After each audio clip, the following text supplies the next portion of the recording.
जय माता दी दोस्तों, कैसे हैं आप सभी। आशा करता हूँ आप सभी अच्छे होंगे, स्वस्थ होंगे।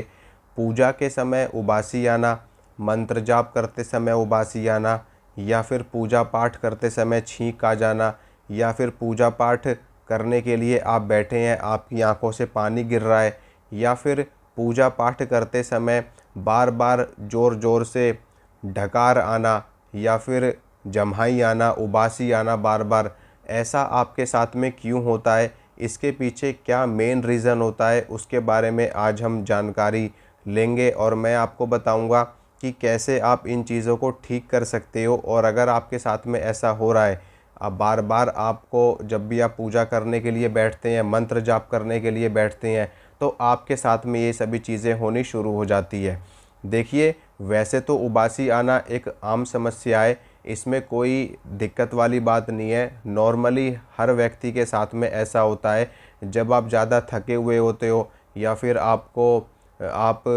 सोए नहीं हुए होते हो, या फिर आपको नींद आ रही होती है, तो ऐसे में आपको उबासी आ सकती है। या फिर आप पढ़ने के लिए बैठे हो, आप लंबे समय तक पढ़ाई कर रहे हो, तो आपको उबासी आ सकती है। लेकिन आप एकदम फ्रेश माइंड से हो और नींद की कोई प्रॉब्लम नहीं है आपको, या फिर आपको कोई थकान नहीं है, किसी भी तरह की आपको मानसिक तनाव नहीं है, या फिर आप बिल्कुल एक्टिव हो, सब कुछ ठीक है, लेकिन फिर भी आपको बार बार उबासी आ रही है, और ख़ास तौर पे पूजा पाठ करते टाइम ऐसा आपके साथ में हो रहा है, मंत्र जाप करते टाइम ऐसा आपके साथ में हो रहा है, या फिर जब भी आप कोई पाठ कर रहे हो तो आपको बार बार छींकें आ रही है अंदर से, या फिर बार बार आपको डकार आ रही है, तो इसके पीछे जो वजह होती है वो मैं आपको बताता हूँ। सबसे पहले मैं आपको ये बता दूँ कि जब भी हम पूजा करने के लिए बैठते हैं, या फिर मंत्र जाप करने के लिए बैठते हैं, तो हमारा शरीर एक ख़ास स्थिति में होता है। और आप चाहे पद्मासन लगा करके बैठें, चाहे सिद्धासन लगा करके बैठें, और चाहे सुखासन लगा करके बैठें, लेकिन आपका शरीर एक ख़ास स्थिति में होता है, जिसकी वजह से आपके शरीर में ब्रह्मांडीय ऊर्जा, ईश्वरीय शक्ति प्रवेश करना शुरू कर देती हैं। वैसे तो आमतौर पर हमारा शरीर दैनिक कार्यों में हमेशा लगा ही रहता है, और जिसके फलस्वरूप हमसे कोई ना कोई गलती, कोई ना कोई पाप, कोई ना कोई अशुद्धि होती ही रहती है, जिसकी वजह से हम नेगेटिविटी का शिकार हो जाते हैं। या फिर कई बार लोगों के साथ में ऐसा भी हो जाता है कि वो कहीं गए हैं और वहाँ से कोई नेगेटिव शक्ति उनके साथ में आ गई, या नेगेटिविटी उनके साथ में आ गई, या फिर जब हम नेगेटिव लोगों के बीच में बैठ जाते हैं और हमारे आसपास नेगेटिव बातें हो रही हैं, तो उससे भी नेगेटिविटी हमारे अंदर आती है। इसीलिए आपने देखा होगा कि जो साधु संत होते हैं, पूजा पाठ करने वाले लोग होते हैं, वो हमेशा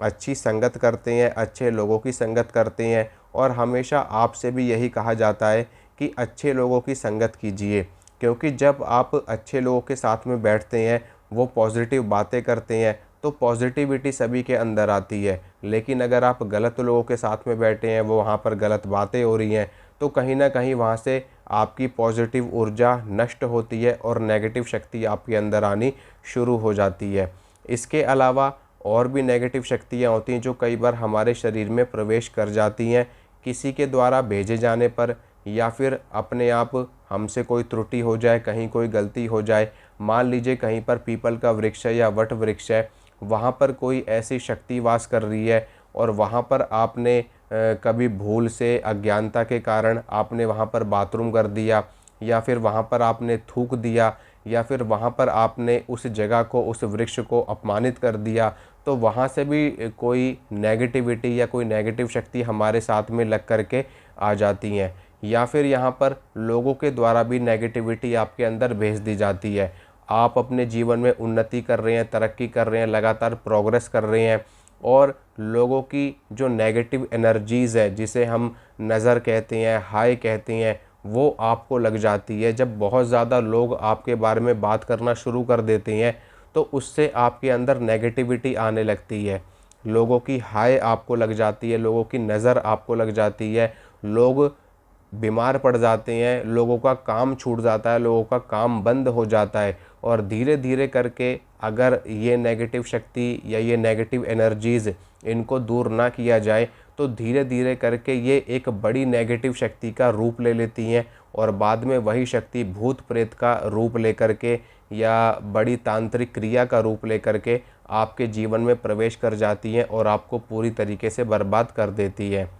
तो जब लोगों के साथ में ऐसा होने लगता है और लोग पूजा पाठ करने के लिए बैठते हैं, मंत्र जाप करने के लिए बैठते हैं, तो उनको उबासियाँ आनी शुरू हो जाती है या आंखों से पानी गिरने लगता है या छींक आने लगती है या डकार आने लगती है। तो ऐसा इसी वजह से होता है जब आपके अंदर कोई नेगेटिविटी होती है, क्योंकि मंत्र जाप करने से, पूजा करने से, पाठ करने से, हवन करने से, कीर्तन करने से आपके अंदर सकारात्मकता आती है, ईश्वरीय शक्ति आपके अंदर प्रवेश करने लगती है और यहाँ पर आपके शरीर के अंदर जो आपकी कुंडलिनी शक्ति है, जो आपके अंदर 7 चक्र हैं, उन चक्रों की शुद्धि होनी शुरू हो जाती है। वैसे तो हमारे शरीर में टोटल 108 चक्र बताए गए हैं,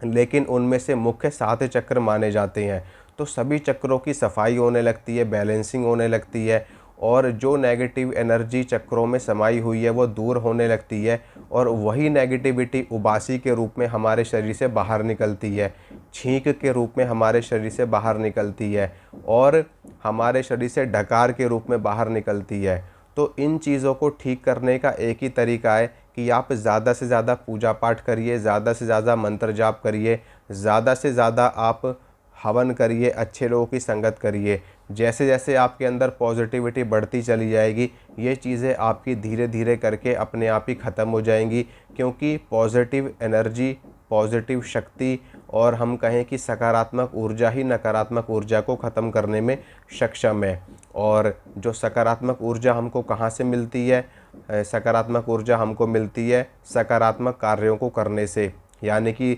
धर्म के कार्यों को करने से, अच्छे कर्म करने से, पूजा पाठ करने से, मंत्र जप करने से, देवी देवताओं का अनुष्ठान करने से। अगर आप अपने जीवन में कुछ भी नहीं कर सकते, मैं आपको ये नहीं कहता कि आप लंबे चौड़े अनुष्ठान करिए या मंत्र जाप करिए 1-1 घंटे 2-2 घंटे बैठ करके, लेकिन अगर आप कुछ भी नहीं कर सकते तो प्रातः काल में उठिए और ब्रह्म मुहूर्त में उठिए, बहुत ही अच्छा रहेगा आपके लिए। ब्रह्म मुहूर्त में उठ करके आप फ्रेश होइए, स्नान करिए, उसके बाद में शुद्ध वस्त्र धारण करिए और आ करके अपने पूजा घर में थोड़ी देर आप वहाँ पर शांतिपूर्वक बैठिए और अपने ईश्वर का चिंतन करिए, अपने ईश्वर को, अपने भगवान को, अपने इष्ट को याद करिए, उनकी जोत बत्ती करिए और बस उनसे हाथ जोड़ करके यही अब प्रार्थना करिए कि भगवान, हमसे जो भी गलतियां हुई हैं, जो भी हमसे पाप हुए हैं, उसके लिए आप हमें क्षमा करें और आप हमें सकारात्मक ऊर्जा प्रदान करें, पॉजिटिव ऊर्जा प्रदान करें, ताकि हम अपने जीवन में अच्छे कार्य कर सकें,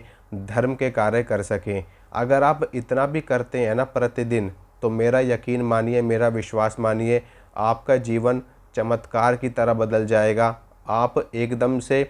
फर्श से अर्श पर पहुंच जाएंगे, एकदम से आप तरक्की और उन्नति को हासिल करना शुरू कर देंगे। तो जब भी आपको उबासी आए या छींक आए या डकार आए, आपको पूजा पाठ करनी है और जो हमारे शास्त्रों में एक विधि बताई गई है, अगर आपके साथ में ऐसा होता है, बार बार उबासी आ रही, छींक आ रही है, तो आचमन करने का विधान बताया गया है हमारे शास्त्रों में। आचमन कैसे किया जाता है वो मैं आपको बताता हूँ कि एक पात्र में आपको थोड़ा सा शुद्ध जल ले लेना है, उसमें आपको थोड़ा सा गंगा जल मिला लेना है और उस पात्र को अपने पास में आपको रखना है। जब भी आपको छींक आए या डकार आए बार बार, तो आप थोड़ा सा उसमें से जल लेकर के थोड़ा सा आपको पी लेना है। अगर आप मंत्र जानते हैं तो ओम केशवाय नमः, ओम माधवाय नमः, ओम गोविंदाय नमः 3 बार बोल करके 3 बार जल लिया जाता है और ओम ऋषिकेशाय नमः बोल करके हाथों को धोया जाता है। अगर ये भी आपके लिए संभव नहीं है तो आप बस सिंपल सा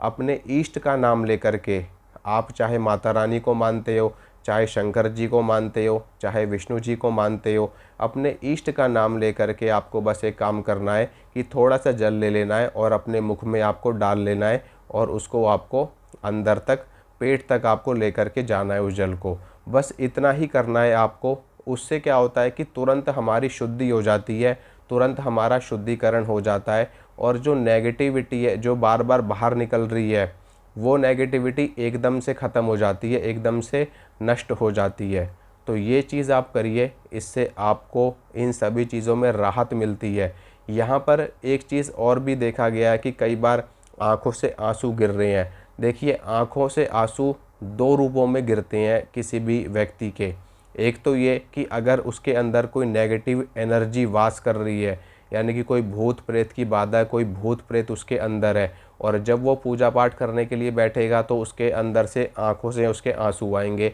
दूसरा,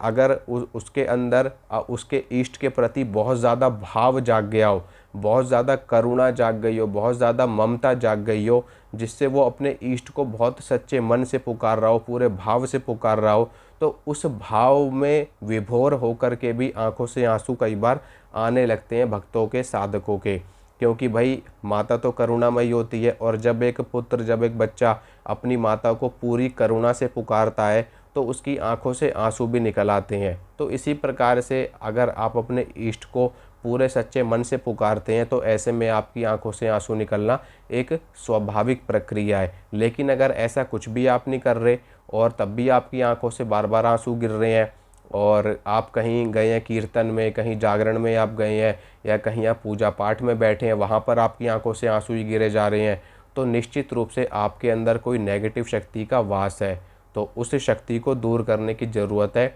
और मैंने कई वीडियोस बना रखी हैं इसके ऊपर कि आप कैसे भूत प्रेतों से मुक्ति पा सकते हैं। उन सभी वीडियोस को देख करके आप इन सभी चीज़ों से छुटकारा पा सकते हैं। तो अगर आपको ये जानकारी अच्छी लगी है, वीडियो को लाइक करना, शेयर करना, चैनल को सब्सक्राइब करना, साथ में जो बेल आइकन है उसको भी ज़रूर दबाना, ताकि मैं जो भी वीडियो डालूं उसकी नोटिफिकेशन आपके पास में सबसे पहले पहुंचे। मिलूंगा मैं आप सभी से अगली वीडियो में। जय माता रानी की।